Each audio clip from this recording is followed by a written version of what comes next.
Hey everyone, welcome back. Today we're going to be diving into something. Oh, this is exciting. I know, right? It's about Uh, large language models. LLMs. Exactly, LLMs.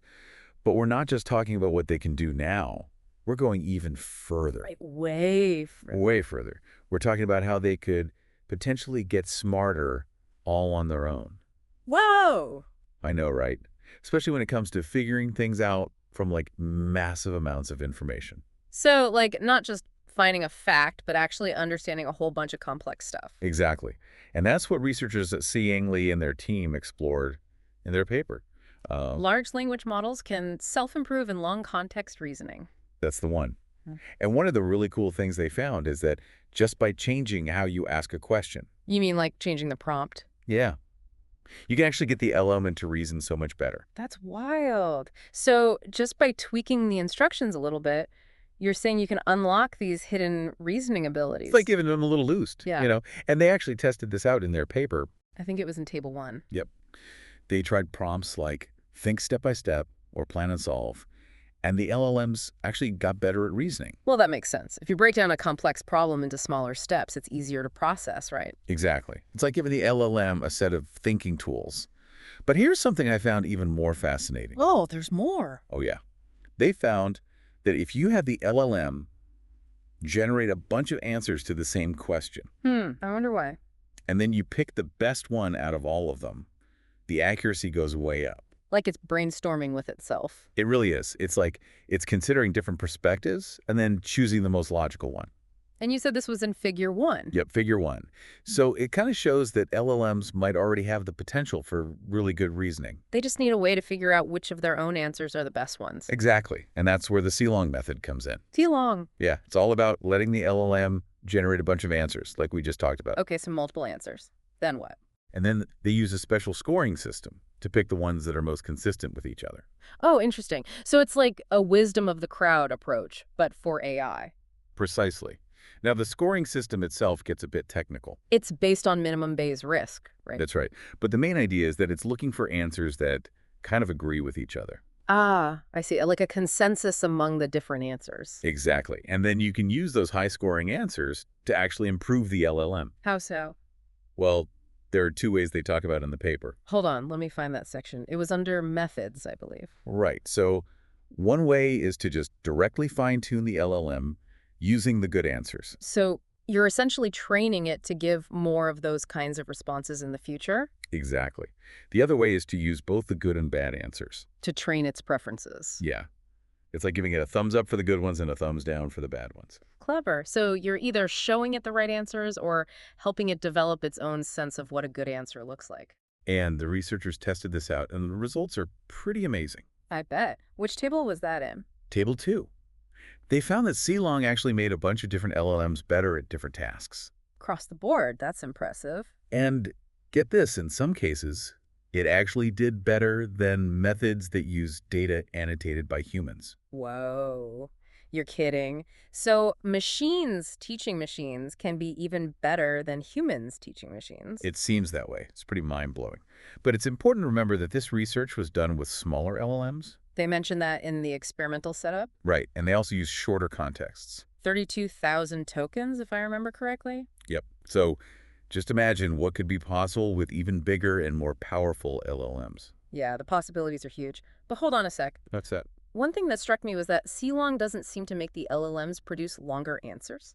Yeah, that's a good point. They actually show that in Table 4. Right, and that's really important because, uh, there's always this concern that LLMs might just try to game the system. By writing a bunch of fluff. Exactly. Like they might think longer equals better, even if the content isn't actually good. But the fact that Long doesn't seem to encourage longer answers is really reassuring, don't you think? Definitely. It suggests that the LLMs are actually getting better at reasoning, not just producing more words.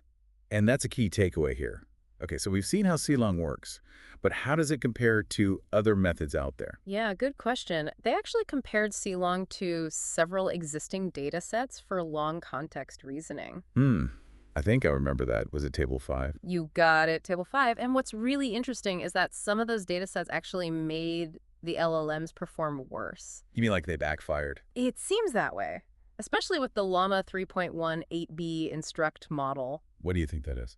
Well, they theorized in the analysis that maybe this particular LLM is already pretty good at long context stuff. So adding more data that wasn't as good actually messed it up. It's possible, kind of like trying to teach a master chef from a basic cookbook. Huh. I like that analogy. But the key takeaway here is that Long actually improved the LLM's performance consistently. So it was reliable, Exactly. And it even beat out a data set created by GPT-4o. which is a pretty advanced model. Yeah.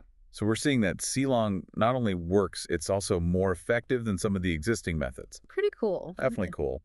But what about efficiency? Does Long require tons of data to get these results? That's a good point. We should definitely talk about that. And the answer, surprisingly, is no. Really? Yeah, they showed this in Figure 3. Long was able to achieve impressive results with just 1,000 training examples. Wow, that's not a lot in the world of AI. Nope. And after that point, adding more data didn't seem to make much of a difference. So it's efficient too. It's like it's helping the LLM unlock its own potential rather than having to learn something completely new. That's a really interesting way to think about it. But I'm curious about the number of answers the LLM generates. Yeah, does that matter? Well, they explored that too. They varied the number of answers the LLM generated for each question. And what happened? The results are in Figure 4 if you want to check it out. Okay, so what did Figure 4 say? Well, it showed that more answers generally led to better performance. Makes sense, right? More brainstorming, better ideas. Exactly. But only up to a point. After a while, the improvements kind of leveled off. Oh, there's a sweet spot. It seems so. And they think it might be because the scoring system... The minimum Bayes risk thingy. Yep. It might have a limit to how well it can tell the difference between really good and kind of good answers. Especially when you have a ton of answers to choose from. Right. So there's definitely room for improvement in the scoring methods themselves. Interesting.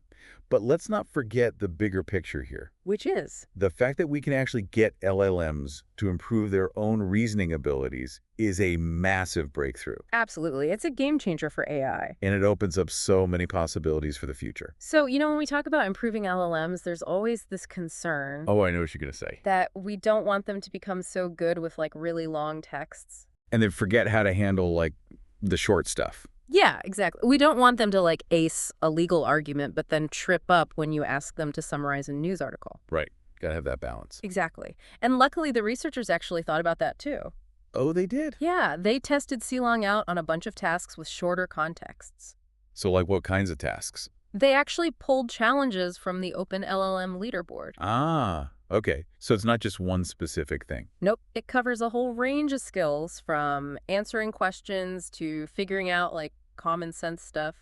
And Long still worked. We'll check out Table 8. Okay, let me see Table A. Oh, wow. It's pretty cool, right? Yeah. It shows that Long really boosted performance on those long context tasks. But it didn't really mess with the short context stuff. Exactly. So it seems like those improvements are specific to handling those longer chunks of information. Okay, so no sacrificing versatility then. Not at all. But they didn't stop there. They actually looked at other ways to score LLM outputs too. Wait, so they went beyond that minimum Bayes risk thing? Yep. They tried out a bunch of different methods. Oh, I'm curious. What's So they experimented with Rouge and BERT score. It's all in Table 7. Table 7? Got it. And get this. They even tried prompting the LLM to evaluate its own answers. Whoa.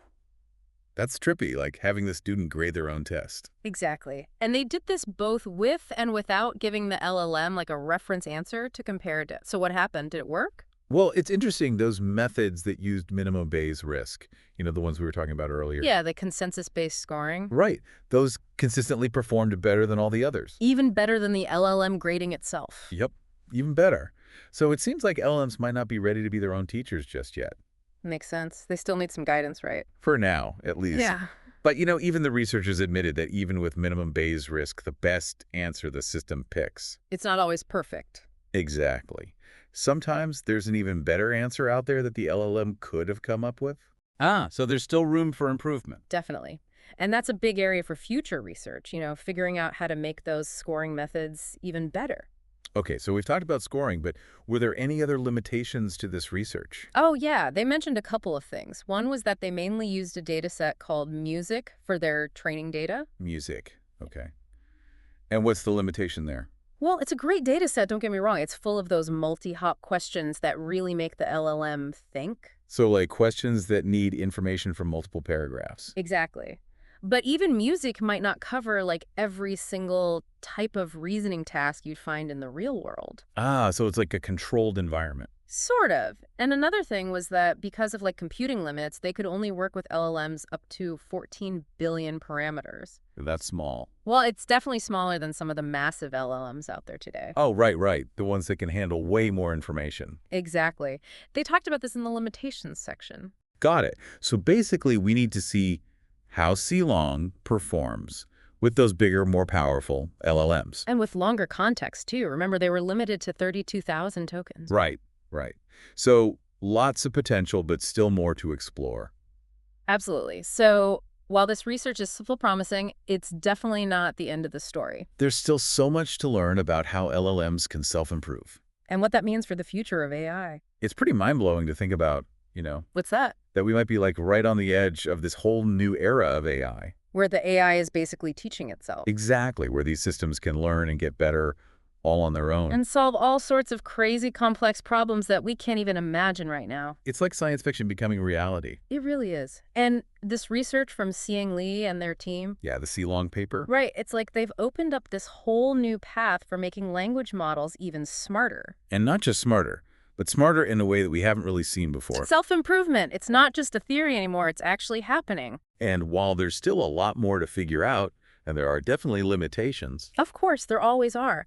But even with those limitations, the progress that's been made so far is just incredible. It's like we've given LLMs this amazing ability to sharpen their own minds. to become better thinkers. And the implications of that are huge. Think about it as these models get better at reasoning. Especially with those really long, complicated pieces of information. Yeah, it could totally change how we do things in so many different fields. Like scientific research.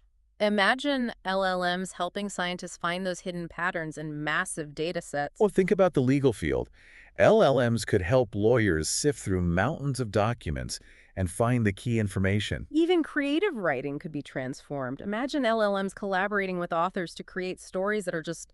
Mind-blowing. The Exactly. possibilities are really endless. But of course, with any powerful technology, There's always that other side of the coin. we have to be careful, right? We have to make sure that these self-improving LLMs are developed and used in a way that benefits everyone. That they're used for good, not for harm. It's a reminder that even with all this amazing technology, the human element is still so important. You can't just let the AI run wild. We have to be the ones guiding it. Steering it in the right direction.